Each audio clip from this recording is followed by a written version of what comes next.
महिला आरक्षण विधेयक को लेकर सियासी घमासान तेज होता जा रहा है। कांग्रेस के राष्ट्रीय प्रवक्ता कुलदीप सिंह राठौर ने केंद्र सरकार और प्रधानमंत्री के हालिया बयान पर कड़ी प्रतिक्रिया देते हुए सरकार की नीयत और रणनीति पर गंभीर सवाल खड़े किए हैं। प्रेस वार्ता को संबोधित करते हुए राठौर ने कहा कि देश की जनता प्रधानमंत्री नरेंद्र मोदी के संबोधन से राष्ट्रीय और अंतर्राष्ट्रीय मुद्दों पर स्पष्टता की उम्मीद कर रही थी, खासकर मध्य पूर्व में चल रहे तनाव को लेकर। लेकिन लगभग 29 मिनट के संबोधन में प्रधानमंत्री ने मुख्य रूप से विपक्ष, विशेषकर कांग्रेस पार्टी पर राजनीतिक हमला किया, जो बेहद दुर्भाग्यपूर्ण है। उन्होंने कहा कि राष्ट्रीय ध्वज की पृष्ठभूमि में दिया गया यह भाषण एक चुनावी भाषण जैसा प्रतीत होता है। राठौर ने आरोप लगाया कि पश्चिम बंगाल और तमिलनाडु में चल रहे चुनावों को ध्यान में रखते हुए महिला आरक्षण जैसे संवेदनशील मुद्दे का राजनीतिक लाभ उठाने की कोशिश की गई। उन्होंने कहा कि इस तरह के गंभीर विषय का चुनावी फायदा लेने के लिए उपयोग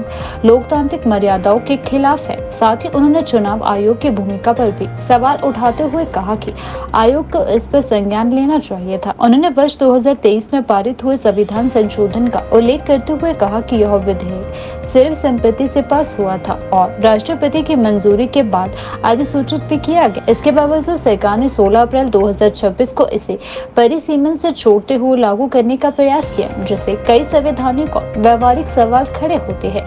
राठौर ने कहा कि जब सरकार खुद यह कह चुकी है कि वर्ष 2026 में नई जनगणना होगी और इसके बाद परिसीमन किया जाएगा, तो फिर 2011 की जनगणना के आधार पर परिसीमन करना कैसे उचित ठहराया जा सकता है। उन्होंने यह भी कहा कि पिछले 15 वर्षों में देश की जनसंख्या संरचना में बड़ा बदलाव आया है और जातीय जनगणना की प्रक्रिया भी जारी है। ऐसे में जल्दबाजी में लिया गया यह निर्णय भ्रम पैदा करता है। कांग्रेस प्रवक्ता ने यह भी आरोप लगाया कि सरकार के पास इस विधेयक को पारित कराने के लिए आवश्यक 2/3 बहुमत नहीं है, इसीलिए विशेष सत्र बुलाकर ऐसे एक राजनीतिक मुद्दा बनाने की कोशिश की गई।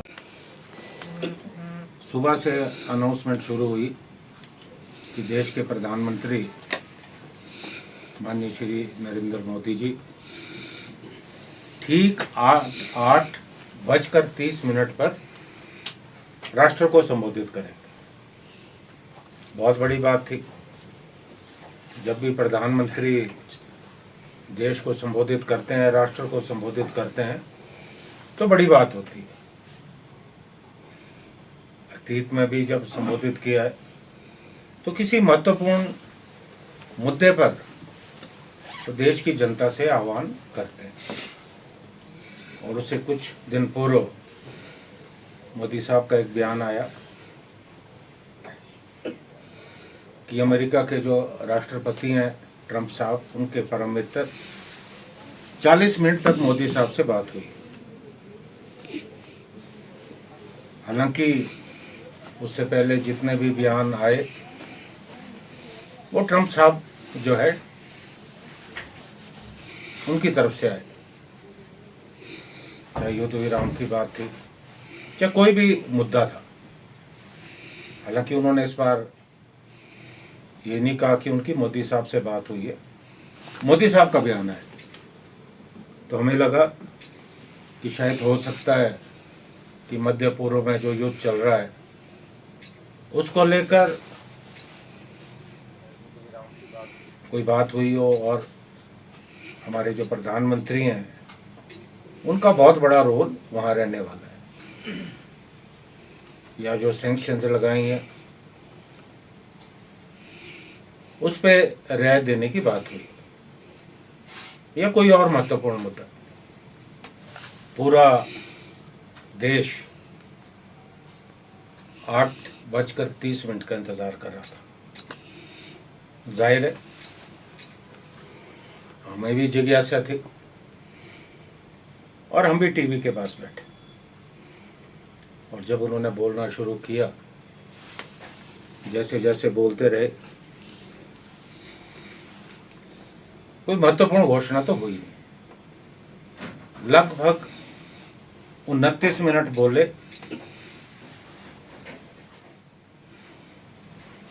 और 29 मिनट में पूरे देश के प्रतिपक्ष पर हमला करते रहे।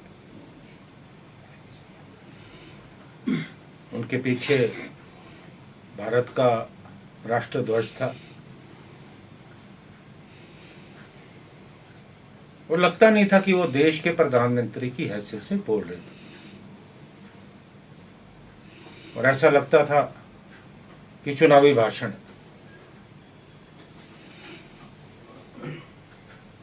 क्योंकि तमिलनाडु में चुनाव चल रहे हैं, पश्चिमी बंगाल में चुनाव चल रहे हैं, और महिला आरक्षण को मुद्दा बनाकर उन्होंने अपनी खींच उतारी। कहीं ना कहीं चुनावों को प्रभावित करने का प्रयास था। और हालांकि चुनाव के समय आप इस तरह की बात नहीं कर सकते, और अफसोस है इस बात का कि आज हमारे देश का जो चुनाव आयोग है वो इस बात का संज्ञान नहीं लेगा। क्योंकि जो चुनाव आयोग है वो पहले से भी एक नहीं कई वाकया हुए हैं जहां सरकार के इशारे पर जो सत्तासीन दल है उसके इशारे पे काम करता रहा है, तो उनसे हमें कोई उम्मीद नहीं। और इन 29 मिनट में उन्होंने लगभग तकरीबन कोई 40-50 बार कांग्रेस का नाम लिया। मुद्दा क्या था? महिला आरक्षण से जुड़ा मुद्दा। इस मुद्दे पर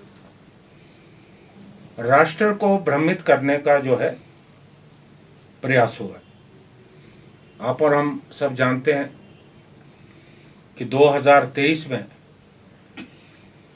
संविधान संशोधन आया और सर्वसम्मति से जो है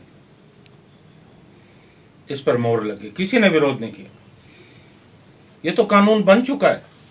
उसके बाद हमारी जो देश की राष्ट्रपति हैं उन्होंने भी अपनी स्वीकृति दी। अब जरूरत इस बात की थी कि इसे नोटिफाई किया जाता, क्योंकि 2029 में लोकसभा के चुनाव होने। एक चुनाव एक राष्ट्र एक चुनाव की भी बात जो है बार बार प्रधानमंत्री करते रहे। अब इसे नोटिफाई कब किया गया? 16 अप्रैल 2026 को, और इसे परिसीमन के साथ जोड़ा गया। और आधार इसे क्यों जो है उस वक्त टालने का प्रयास हुआ कि सरकार ने खुद कहा कि 2026 में जनगणना होनी है, और उस जनगणना के बाद परिसीमन होगा। अब आप 2011 को आधार मानकर परिसीमन कर रहे हैं, क्या ये उचित होगा? 15 वर्ष में देश की आबादी बढ़ी है और अब जातीय जनगणना भी हो रही है, तो कहीं ना कहीं इस मुद्दे को भटकाने का जो है प्रयास हुआ।